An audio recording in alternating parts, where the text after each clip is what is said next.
ይህ የምፅዓቱ አዋጅ ነጋሪ አገልግሎት ወቅታዊና ዕለታዊ ወጎችን በማቅረብ ትንታኔ የምንሰጥበት የተለያዩ እንግዶችንም በመጋበዝ የምናቀርብበት መድረክ ነው። መረጃዎችን ያጠናከረ ይዞልን የሚመጣው ፓስተር አለማየሁ ነሙ ሲሆን ፕሮግራሙን የመራና መሰናዶውን ኤዲት በማድረግ ወደ እናንተ የሚያቀርበው ይልቃል አስራት ነው። መልካም ጊዜ። ሻሎም ሻሎም፣ ውድ የተከበራችሁ የምፅዓቱ አዋጅ ነጋሪ አገልግሎት አድማጮቻችን ሰላም ለእናንተ ይሁን። እንዴት ዋላችሁ? እንግዲህ በዕለተ ሰኞ ተገናኝተናል። እንደተለመደው መረጃዎችን አሰባስቦ ይዞ እየመጣ የማንቂያ ደወል እየደወለልን ያለው ወንድማችን ፓስተር አለማየሁ ነሙ አጠገቤ ይገኛል። መረጃዎችን ይዞ ከእርሱ ጋር ግሩም ጊዜ እንደሚኖረን ተስፋ አደርጋለሁ። ይልቃል አስራት ነኝ ከምፅዓቱ አዋጅ ነጋሪ አገልግሎት። ውድ አድማጮቻችን በዓለማችን ዙሪያ በርካታ መረጃዎች እየተደመጡ ይገኛሉ። እዚህ በዘመነ ፍጻሜ ዋዜማ ላይ እንደመሆናችን መጠን በተለይም ደግሞ በክርስቶስ ኢየሱስ ደቀ መዛሙርቱ ጥያቄ የተጠየቁት ጥያቄዎች የመምጣቱ ምልክት የሆኑ የትንቢት ፍጻሜዎች በዓይኖቻችን እያየን በጆሮቻችን እየሰማን እንገኛለን። በነዛ ላይ ተመርኩዘን እንግዲህ በዓለማችን ዙሪያ በተከሰቱ ክስተቶች ዙሪያ ውይይት የምናደርግበት ሰዓት ነው። እንደተለመደው እንግዲህ መረጃዎችን አሰባስቦ ይዞልን መጥቷል ወንድማችን ፓስተር አለማየሁ ነሙ። ከሰላምታው በማስከተል በቀጥታ ወደ መረጃችን እናመራለን። ሰላም ላንተ ፓስተር፣ እንዴት አለ? እንደምን አለ ወንድም ይልቃል? እግዚአብሔር የተባረከ ይሁን። እንዴት ነበረ ዊኬንድ? ዊኬንዱ ቆንጆ ነው፣ እግዚአብሔር ይመስገን። እግዚአብሔር ይመስገን። እንግዲህ ዓለማችን እዚህ በዘመነ ፍጻሜ ትንቢታዊ ክስተቶች እንግዲህ የተስተዋለ ይገኛል። እንተ መረጃዎችን አሰባስበ የዛልን መጣልና እስኪ ምን ክስተቶች መረጃዎች ተገኙ? እንግዲህ አሁን አውሮፓን በጣም እያሰጋ ያለው ከጦርነት በላይ ብዙ ሰው እየሞተበት ያለ ይሄ የሙቀቱ ጉዳይ በጣም እየተስፋፋ ነው እየሄደውና ምናልባትም ከዚህ በኋላ አንድ ሳምንት የሚጨምር ሲሆን ከሆነ በ20 እና በ30 ሺህ የሚገመት ሰዎችን ሊያጡ እንደሚችሉ ነው የሚያመለክተው ነገር። አንዳንድ መረጃዎችም እንደዛው ይሆነዋል ይሉናል። አዎ እንግዲህ አሁን የወጡት መረጃዎች አሉ። እንዲህ በአውሮፓ ተከስተው አስከፊ የሙቀት ማዕበል በሺዎች የሚቆጠሩ ሰዎች ህይወታቸውን አጥተዋል። የአውሮፓ ሀገራት በአሁኑ ወቅት እጅግ አደገኛና ለህይወት አስጊ በሆነ ታሪካዊ የሙቀት ማዕበል ውስጥ ይገኛሉ። ይህንን የተለያየ እርምጃ እየወሰዱ ነው። አይተህ ከሆነ አንድ ቪዲዮ ወጥቶ ነበር። ማቀዝቀዣ ለመግዛት የነበረው ሽሚያና መጋደል በጣም አሰቃቂ ነው እና ይሄ ሁኔታ በዚህ የሚቀጥል ከሆነ ከባድ ነገር አለው።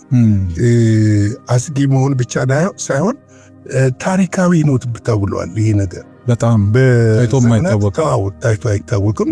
4፣ 5፣ 6 ሰው በሙቀት ሊሞት ይችላል። እስከ 100 ሰው ምናልባት ሊሞት ይችላል። ይህ ክስተት በተለይም በእድሜ በገፉ ዜጎች ላይ እጅግ አሰቃቂ የሞት አደጋ አስከትሏል ይገኛል። የሚገርም ነው እና ምን መሰለህ እንግዲህ ምንም ማድረግ አትችልም። ተፈጥሮ ባለቤት አላት እና እኔ በቃ ሁሌ የምረዳው ይሄንን ነው። እውነትም ተፈጥሮ ብቻ አይደለም፣ እሱ በእኛ ላይም ባለቤት እኮ ነው። እግዚአብሔር በእኛ ላይም ባለቤት ነው። በተፈጥሮ ላይ ብቻ አይደለም፣ በእኛ ላይ በራሳችን ላይ። አሁን በራሳችን ነፍስ ላይ ማዘዝ አንችልም፣ በፍጹም ገብተዋል። ማዘዝ አንችልም። እሱ በፈቀዳት ጊዜ ነው ያደርጋትና የሰው ልጅ ምንድን ነው መሰለህ ነገር ሲሞላለት ሁሉን ሲሞላ ሁሉን የፈጠረ እሱ ይመስለዋል። ሁሉን የፈጠረ እሱ ይመስለዋልና ራሱ የፈጠረው ስለሚመስለው ያንን ፍጥረትን የፈጠረውን እግዚአብሔርን ከማክበር ይልቅ ለራሱ የሆነ አምላክ መፍጠር ይፈልጋልና ይሄ በተለይ በአውሮፓ ያለው እርኩሰት፣ ኃጢአት፣ ሰዶም፣ ሌዝቢያን፣ ይሄ እርኩሰቱ፣ አመፃው ከገደብ ያለፉ ነገሮች ናቸውና እነዚህ ነገሮች ጣጣቸው ተደምሮ መጨረሻ ነው። አንዳንድ ጊዜ ጽዋው እስኪሞላ ድረስ እግዚአብሔር ያወራረው። አዎ ብዙ ሰዎች መጥፎ ነገር ሲያደርጉ፣ ኃጢአት ሲያደርጉ፣ በደል ሲፈጽሙ፣ በሰው ላይ የተለያየ ነገር ሲያደርጉ በቃ ዝም ሲል የሚባል ይመቻቸዋል። ፍርድ ያለ አይመስላቸውም። ግን ቆጥሮ ይመጣል፣ ዘመን ቆጥሮ ይመጣል፣ ይሞላል። ሰው የዘራውን ነገር ያንኑ ያጭዳል ስለሚል መጽሐፍ ቅዱስ ያ ሁኔታ ነው አሁን በእነሱ እየታየ ያለው እና ይህን ነገር እንደው ብናወራስ ምን ይመስላል? ምክንያቱም አሁን ቅድም ስትናገር መረጃውን ስትናገር ያ ማቀዝቀዣውን መተንፈሻ እንትኖችን ለመግዛት ሲሯሯጡ በነፃ እንደዚሁ ንጹህ አየር የሰጠንን አምላክ ምን ያህሎቻችን አመስግነነዋል? ይሄ እኮ ትልቅ ቫሉ የሚያሰጥ እሱ ነው። አሁን ትልቁ ነገር እሱ ነው። ምንድነው መሰለህ አሁን እግዚአብሔርን የማመስገናችን ነገር እንረሳዋለን። ልክ እስራኤል ሕዝብ አይተህ ከሆነ ከግብፅ ባርነት ከወጣ በኋላ ቀይ ባህርን ከተሻገረ በኋላ እግዚአብሔርን ረሱት። ገብቶሃል? ከበሮ ደልቀው ጨምረው ምን ብለው ትንሽ ደግሞ አለፍ ሲሉ ውሃ ስለመረደባቸው እግዚአብሔርን ማማረር ነው። ምንድነው የሆኑት? ከግብፅ የወጣው ህዝብ በሙሉ ለምንድነው ያልገባው ብለህ ስትመለከት እግዚአብሔር ይረሱ ለራሳቸው ጣዖት ሰጥተው ሁሉ አመለኩ። እንደውም ወደ ኋላ መሄድ አለብን፣ ወደ ግብፅ መመለስ አለብን። ወደ ግርማት የግብፅ ዱባና ሽንኩርት ናፈቀናሉ። ሰው በጣም ነው ገብቷል። በተለይ አውሮፓውያኖች ምናልባትም ከዛሬ 10 አሁን ላይ የወንጌል ሪቫይቫል እየተመለሰ ነው። 10-15 ዓመት በፊት አንድ የሰማሁት ነገር አለ። በጣም የሚያሳዝን ወንጌል ስትሰብካቸው ምን ያደርጋል? ወንጌል ለኛ ሂድና ለድሆች ስበክ፣ ሂድና አፍሪካ ስበክ፣ ለአፍሪካውያን ስበክ ይሉ ነበረ። ገብቶሃል? እነሱ አልፈው አላረካላቸው። ሰው አየህ በገንዘብ አይደካም። እንዲሁም ቢገርም አንድ ነገር እንደውም ጫርክብኝ። አንድ ትውስታ አንድ ወንድም ሲናገር በሜትሮ እየሄድን አለ በባቡር እየሄድን አንድ ናይጄሪያዊ ነው መሰለኝ ስዊድን ሀገር ውስጥ ነው እና ማኒፌስት አደረገ አጋንንት እና ገስጾ አስወጣው። ያ ሰውዬ በቀጥታ የት ነው ሄደው? ፍርድ ቤት ነው ሄደው ሊከሰው። ሰይጣኔን አስወጣብኝ ብሎ ፍርድ ቤት ከሰሰው። እንደተቀጣ ሁሉ ሰምቻለሁ። አዎ ምንድነው መሰለህ አሁን የሀብት ጥግ ደርሰዋል። የሚበሉ ችግር የለባቸውም፣ የሚኖሩበት ቤት ችግር የላቸውም፣ ለግዘሪ መኪና ይነዳሉ አላቸው። ምንም እንትን ገብተዋል። የሀብት ጥግ ግን እርካታን አያመጣም። እርካታ ስለሌላቸው ምን መሆን ጀምሩ? ለምን ሴት አገባለሁ? ሴቷስ ለምን ወንድ አገባለሁ? ስለዚህ ከሴት ጋር ልሞክር፣ ወንድ ከወንድ ጋር፣ ከእንስሳ ጋር። እሱም እርካታ አልሰጣቸውም። ወደ ራሳቸው ሰርጀሪ አድርጎ ውሻ ወደ መሆን፣ ድመት ወደ መሆን በቃ ገብቷል። እና ይሄ ጉዳይ አሁን እንዲህ አይነት ፍርዶችን ይዞ እየመጣ ነው። በጣም የሚያሳዝን ነው። እና ወደ ዝርዝሩ እንደው ልግባለህ እና የቀውሱ አስከፊ መግለጫው ጥቂቱ ስንመለከት ፈረንሳይ በከፍተኛ ሙቀት ሳቢያ በሀገሪቱ እስከ 2000 ሰው አታለች። የሚደርስ ተጨማሪ ሰው ህይወቱን አጥቷል። ያስገርማል። ተጨማሪ ነው። መጀመሪያ 1600 ነበረ። ተጨማሪ ሰው መተንፈስ ባለመቻላቸው ተጨማሪ ሰዎች ህይወታቸውን አጥተዋል። ይህም በሆስፒታሎችና በአረጋውያን መንከባከቢያ ላይ ከፍተኛ ጫና ፈጥሯል። አሁን ላይ ከፍተኛ ጫና ፈጥሯል። አብዛኛው በሰለባዎቹ እድሜያቸው 65 ነው። የሚገርም ነው።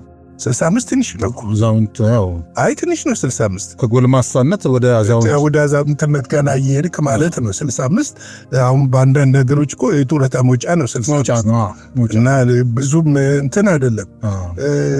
ቤልጅየም 1000 ሰው በላይ ተጨማሪ የሞት አደጋ በይፋ ተመዝግቧል። ተጨማሪ ነው የምነግርህ። የሚገርም ነው። ከዚህ በፊት የተዘገቡት አይደለም። ተጨማሪ ደግሞ በጣም ታዋቂ ሰዎችንም ጨምሮ በጣም እንትን ያሉ ሰዎችን እየወሰደ ነው።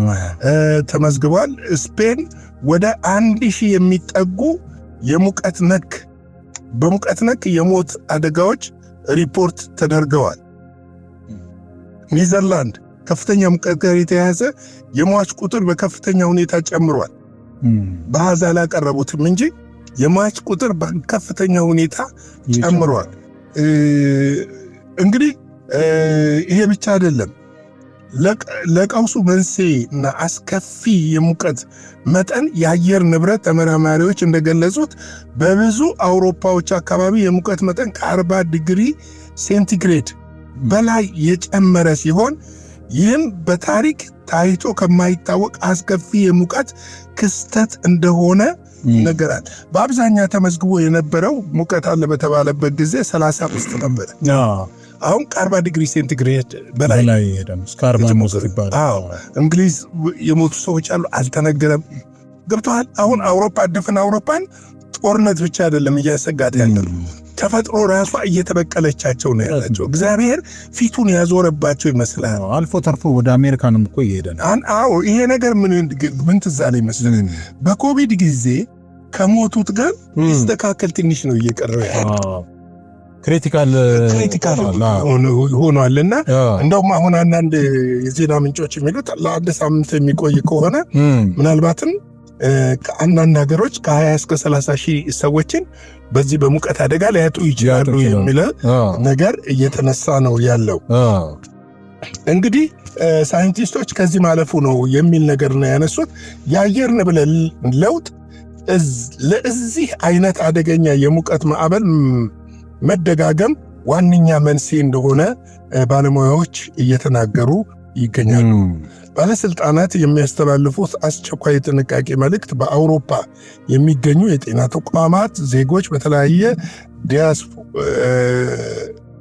ዲያስፖራ ወገኖች የሚከተሉ ጥንቃቄዎች እንዲያደርጉ እያሳሰቡ ነው። ያለማቋረጥ በቂ ውሃ መጠጣት፣ የፀሐይ ሙቀት በሚበረታበት ሰዓት በቀጥታ ለፀሐይ ብርሃን አለመጋለጥ፣ አረጋውያንን ለጉዳት ተጋላጭ የሆኑ ሰዎች በቅርበት መከታተልና መርዳት እንዲደረግ ቁጥጥር እንዲደረግ ማቀዝቀዣዎች በየቦታው ክፍት እንዲሆኑ እነዚህን የመሳሰሉ ጥንቃቄዎች እንዲደረጉ እየተነገረ ነው ያለው። ነገር ግን እነዚህ ነገሮች ሞቱን ያስቀሩታል ወይ ብንል ሊያስቀሩት የሚችሉ አይመስለኝም። ምክንያቱም አየር አሁን ማቀዝቀዣ እኮ ፋን ቢኖርህ የቀዝቃዛውን ወደ ውጭ አስገብቶ የሞቀውን ወደ ውጭ ነው ያስወጣው። የለም ቀዝቃዛ ውጭ ላይ ልክ ነው። ቀዝቃዛ ውጭ ላይ የለም። እንዴት ነው የሚያስገባው? እውነት ነው የሚለው ነገር ቴክኖሎጂንም ራሱ አሁን እንግዲህ እኔ አሁን ይሄንን ያቀረብኩበት ዋና ምክንያት ወደዛ ልለፍልህ እንደው ወደዛ ከማለፈ በፊት አሁን እንደው እያየው ነበርና የኒውዮርኩ እና አሁን ያከበሩ አይደለ 250ኛ ዓመት 250ኛ ዓመታቸው 250ኛ ዓመቱን እሱን አበላሽቶ ነበር አለ። ድንገት ግን ዝናብ መጥቶ ትንሽ አበረደው እንጂ በጣም ይሄድ ነበር የሚል መረጃ እሱማ እኮ መሰለህ የኒውዮርክ ከንቲባ ለህዝቡ ማስጠንቀቂያ ሰጥተዋል። ሜትሮሎጂ ማስጠንቀቂያ ሰጥተዋል እና እንዲዘጋጁ ማቀዝቀዣዎቻቸውን ክፍት እንዲያደርጉ፣ ፀሐይ በሚበረታበት ሰዓት ወደ ውጭ እንዳይወጡ፣ ቅድም እዚህ ጋር በቂ ውሃ መጠጣት፣ አረጋውያንን በቅርብ ሆኖ መከታተል የሚሉት ነገሮች መመሪያ እየተሰጡ ናቸው። እንግዲህ እነዚህ ነገሮች ምንድነው የምንማረው? ሰማይ የማን ነው? የሰማይ አምላክ የእግዚአብሔር ገብቷል። ምድር የማን ነው? የእግዚአብሔር ገብቷል። በሰማይና በምድር ያለውትን ነገሮች የሚያዘው ማን ነው? እግዚአብሔር ነው። ለምንድን ነው ዓለማችን በጎርፍ የምትንገላታው? ለምንድን ነው ዓለማችን በመሬት መናወጥ የምትገላጣው? ሰሞኑንም አንዳንድ ቦታ ላይ ምልክቶች ታይተዋል። እንዲህ አይነት ምልክቶች አፍሪካም ጭምር የመሬት መንቀጥቀጥ። እንደውም አሁን ላይ የተወሰኑ ሀገሮች ማርክ የተደረጉ ሀገሮች አሉ። ከፍተኛ የሆነ የመሬት መንቀጥቀጥ ከሬክተር ስኬል 7 በላይ ሊከሰት ይችላል ተብሎ የሚታሰቡባቸው ሀገሮች አሉ። ለምንድን ነው? ገብቷል። እግዚአብሔር እኮ የምህረት አምላክ ነው። ልባችን ደነደነ። አሁን እኛ ሀገር ራሱ ስትመለከት ዝናብ የለም። በዚህ ሰዓት በዚህ ጊዜ ምን ነበር? የሚገርም ነው። በዚህ ጊዜ በጣም ልባችን ደነደነ። እግዚአብሔርን አይደለም የምንፈልገው፣ የሚታየውን የምድሩን ነገር ነው የምንፈልገው። እግዚአብሔርንም ስንፈልግ ለሚሰጠን ነገር ነው የምንፈልገው። እንደ መለኮትነቱ፣ እንደ አምላክነቱ፣ እንደ አባትነቱ እየፈለግነው አይደለም፣ እያከበርነውም አይደለም። የሰጠንን የቤት ስራ ትተን ምድራዊ ነገሮች ላይ ነው ትኩረታችን። ገብቷል። ምድራዊ ነገር ላይ ነው ትኩረታችን። ተፈጥሮም ፊቷን እያዞረች ነው ያለችው። የክላይሜት ቼንጅ ብቻ አይደለም። እሱም እኮ አዳምን ሲፈጥረው እግዚአብሔር ምንድን ነው ያለው? ምድርን ተንከባከባት። ስትንከባከባት ትንከባከባለች፣ ካልተንከባከብካት አትንከባከብህም። አመፀኛ ስትሆን የአመፅህ ምላሽ ነው የሚዘንብብህ። የአመፅህ ምላሽ ነው የሚያገኝ። የዘራኸው ነው የሚያገኝ። እግዚአብሔርን ትተህ እንስሳ ልሁን ስትል የእንስሳ ባህሪነትህ ለእንስሳ የሚገባውን ነገር እንድታገኝ ያደርግሃል። እውነት ነው። ሰው የዘራውን ያንኑ የሚያጭድበት ዘመን ላይ ነን ያለነውና ቤተ ክርስቲያኖች ስሙን እባካችሁ። ዘመኑ እያለቀ ነው። ጊዜው እያለቀ ነው። አሁን ዓለም ላይ የሚሆነውን ነገር ሁሉን ልንዘግብ ስላልቻልን ነው፣ ከጊዜ ጋር ስለማንችል እንጂ ዓለም ከጥቂት ጊዜ በኋላ የሚያስፈራ አደገኛ የሆነ ካልጸለይ ዓለምን ሁሉ ይዞ ሊያጠፋ የሚችል የጦርነት ድግሶች በየቦታው አሉ። ሙቀቱ አለ፣ በዚህ ጎርፉ አለ፣ የመሬት መናወጡ አለ፣ የኢኮኖሚ የኑሮ ውድነቱ አለ።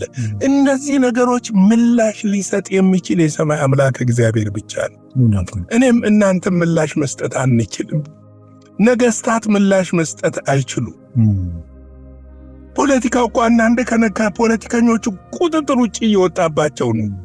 ቴክኖሎጂ ምን እንደሚያደርጉ እንኳን እስከሚጠፋቸው ድረስ ነው ያለው። ስለዚህ ይህንን አውቀን እንጸልይ፣ እንማልድ። ሌላው እዚህ ጋር ላሳስብ የምፈልገው ደግሞ በመጨረሻ አንዲት ነገር መናገር ፈልጋለሁ። ለትግራይ ህዝብ እንጸልይ። ይብቃው ይሄ ህዝብ ጦርነት፣ ይብቃው ሰቆቃ፣ ይብቃው ደም መፍሰስ ሰሜን ላይ ይብቃ። በቃ ያሳዝናሉ። በሶሻል ሚዲያ እናቶች ሲያለቅሱ ስታይ ያሳዝናሉ። ይሄም ወደ እግዚአብሔር ነው የሚደርሰው። ፍርድ ነው ይዞ የሚመጣው። ስለዚህ ይብቃን፣ እንጸልይ። ቤተ ክርስቲያን እንዲህ ቢሆን እኮ ነው እንዲህ ቢሆናል። እኛ የሚመለከተን መጸለይ ነው። በጸሎት ለነገስታቶች መጸለይ፣ ለመሪዎች መጸለይ፣ ማስተዋል እንዲሰጣቸው፣ ጥበብ እንዲሰጣቸው፣ ፈርሃ እግዚአብሔር በሕይወታቸው ላይ እንዲሆን መጸለይ ነው ያለብን እንጂ ፈራጆች አይደለንም ለማለት ነው። የጌታ ጸጋ ሰላም ከእናንተ ጋር ይሁን። ሻሎም። እግዚአብሔር አብስቶ ይባርክ ፓስተር። በእውነት በጣም የሚገርም ጊዜ ላይ ያለነው። እውነት ለመናገር ይህንን ልመና ስታቀርብ በጣም ብዙ ነገር ወደ አይምሮ ይመጣና በተለይ ሃይማኖቶች ተቋም መስሪያ ቤት እንዳለ ይታወቃልና ምንድነው እየሰራ ያለው ሁሉ ያስብልሃል። እንደዚህ አይነት ነገሮች ምድራችን ላይ ሲታይ በተለይ ሶሻል ሚዲያው እንደዚህ አይነት ነገሮችን ሲያስጨው መንቃት ካልተቻለ ዳሜጁ በጣም ከባድ ነው ያለው። እግዚአብሔር ደግሞ ልመናን የሚሰማ አምላክ ነው ብዬ አምናለሁ። ኮቪድ ጥሩ ምሳሌያችን ነውና ይህንን የጦርነት ደመና እግዚአብሔር ከምድራችን ላይ እንዲያነሳ የህብረት ጸሎቶች ካውንስሉም ራሱ በዚህ ጉዳይ ላይ መነሳት አለበት ብለን እናምናለን።